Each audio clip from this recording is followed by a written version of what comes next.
that button should be positioned just below the form and stuff like that. So instead of doing HTML design, I'm actually developing the page. If you are familiar with developing, for example, Swing applications, stuff like that, this is very similar to that. Then what we found in the XTJS was also they were very good at separating the presentation from the data layer. So we've seen from a Webcitian application point of view, what you're providing to the XTJS is data. So you will be focusing on creating page generators that put out data, and you create a grid page generator that put out data, and then we'll have something to create that template for you. But we'll be able to separate the data into an HTML file. We'll be able to put the presentation into a JavaScript file.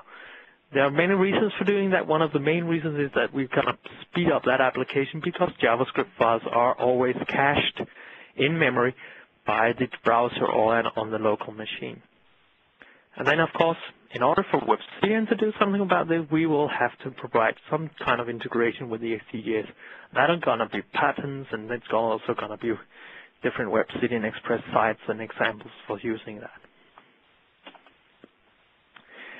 So, not just to do just be talking here, I'm just going to go in and see, I'm going to show you a little prototype that we did, because one of the things that we're going to provide with you here in the next version, exactly, we're going to provide you with what is normally known as a web edit suite or an edit suite. This is actually the prototype that I've got up and running here, and very much shows you what you can expect from the generated code. But the thing is that with the next version of Webcitian, we will provide a web edit suite that you can inherit from, and what you will get is very much what you're seeing right now.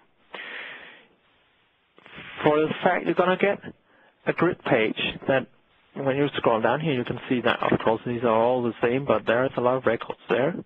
You'll have the option for having icons in each grid here, in each row for update, delete, and view. I've also added the option for, instead of having them inside the grid, I can also have them outside the grid. This is just an option that you will be able to set up in the model and say, I want to create it as buttons outside the grid, very much like what we see in Plex CA. There are active people that want this. So if I select one here and I do an update, I'll see most of the controls that we're going to support. I'm also going to make sure that we support UTF-8, so I'm just going to put in Danish 8 here. There. I will have drop-downs, text boxes. This is a dynamic drop-down. Behind the scene, you will find a page generator, grid page generator providing zip codes, controls. The cool one is if you have a date inside your model, you will get a date picker. You'll have group boxes, and you'll have a standard update. And the same goes for doing a view. I can view my records and stuff like that. This is very much, this is what we're aiming at. So if in the final edition, we're going to actually create this out of the box. So this is what you're going to get. At the end of that, all those templates that you always had to go in and do some changes. So from the box, you will be able to create these very nice looking, very much customizable in the end. But this is what you get out of the box if you do a web edit suite. You're currently working on a variety of other features right now, but this is more or less what you can expect. The other cool thing about this one is that I've decided to, yes, we have a scrolling. As I scroll down here, it will automatically add additional records to the scroll. But that's just to have it act like we have it in Plex. When moving up and down in grids in there, it will automatically load additional data. I also have the insert button down there, if I can get that down there. The standard, all of this. So that's just the prototype. That's actually what we're working on. Currently, I've, of course, made a lot of things by hand here. And this is also the reference for the template generation that we are about to do. This is actually, the thing here is I'm just highlighting this display is because we have a big project that we're working on. So in order for instead of having the developers here in my team sit around and say, should we do this and that, and how about this, could we do that, then we're going to this big project that we currently have here in Denmark and other projects and say, okay, what do you need? So we're going to enrich web citizen patterns what they actually need in real life, so we're not thinking up some theoretical ideas, but we're actually getting all that input from this project. So, and then we're going to move that on to you guys to leverage into your applications. It's very much the same that we've done for the last 10 years. Everything we do is actually based on input from different projects. So definitely, if you have any input or something you would like inside the products, please do come forward with them. Yes, we do have a long product backlog, but there are always something in there that triggers us to do some more. And if you have any input, please come with them. Going back to developing with WebCity and ExtJS, page generators and the event handlers supplied for ExtJS. We're going to come with the page generator and a new event handler for doing this. The focus is that if you just go ahead and inherit from these page generator event handlers, your application will just keep on working as they are, but they will give additional information into the Plex model so we can generate new templates. Brand new web citizen pattern for integrating forms and grids, Ajax-based forms and grids, dynamic drop-down, web edit dialog. There are new page generators in there that will leverage to do these special ExtJS components. One of the biggest one is actually the web edit dialog that we're coming out with. So you can inherit from that and get that. We're going to support inside these event handlers, support these Ajax requests and give the option so you can return different replies. That is, normally you would reply with HTML layout, but you can also reply with XML, or in the case of ExtJS, we're going to reply with what we call JSON structures. You want to go have a look at that. It's very cool, especially for JavaScript environments. And then a lot of new options for modeling your web citizen application in Plex. I'm just going to go a little further here because what it all comes down to is actually that new template generator that we're coming out with. The template generator is currently in development, and we're using it in that big project. And the page that I showed you from that project was actually created automatically by a template generator. The main focus of this template generator and the ExtJS is that we want to provide out-of-the-box applications that runs and looks good.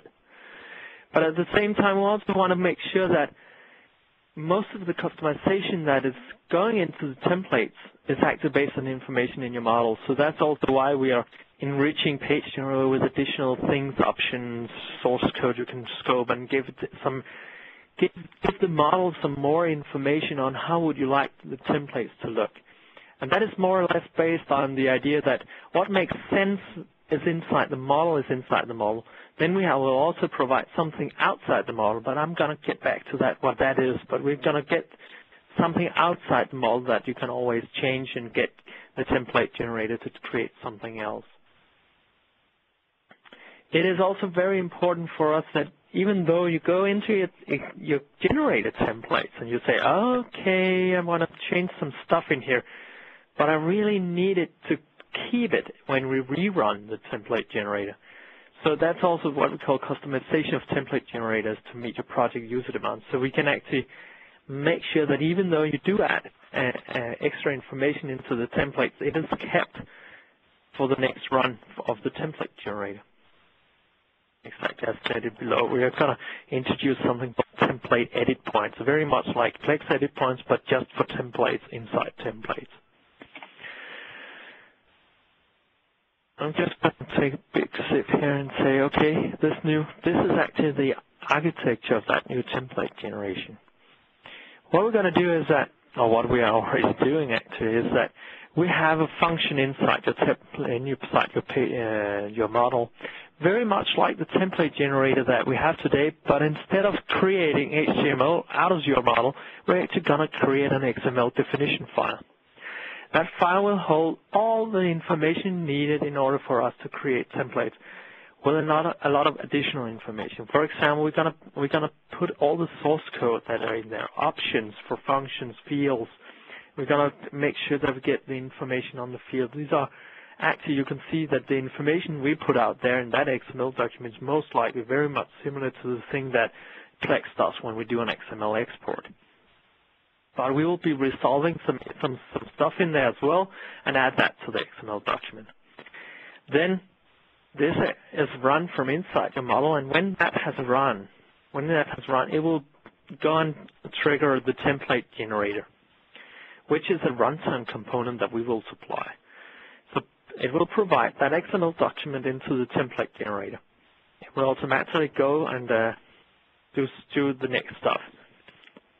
The first thing it will do is that it will also provide you with a layout file. That layout file is actually where you can go and change the layout of this field should be in as says number 1, and then after that it's another field. The one field's aligned in different columns and stuff like that.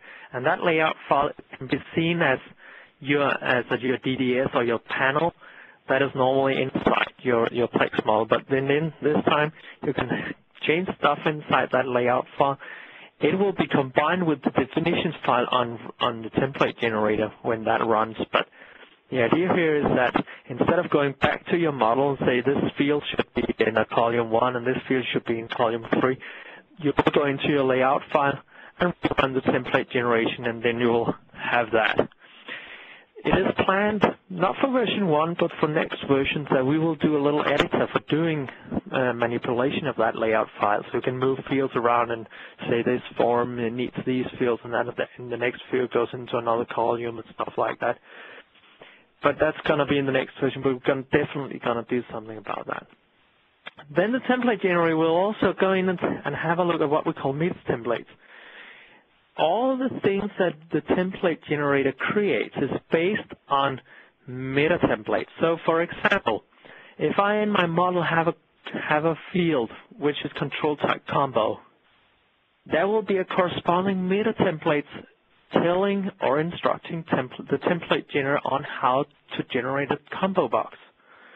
So you'll have a one-to-one match there. So the meta templates, they will be used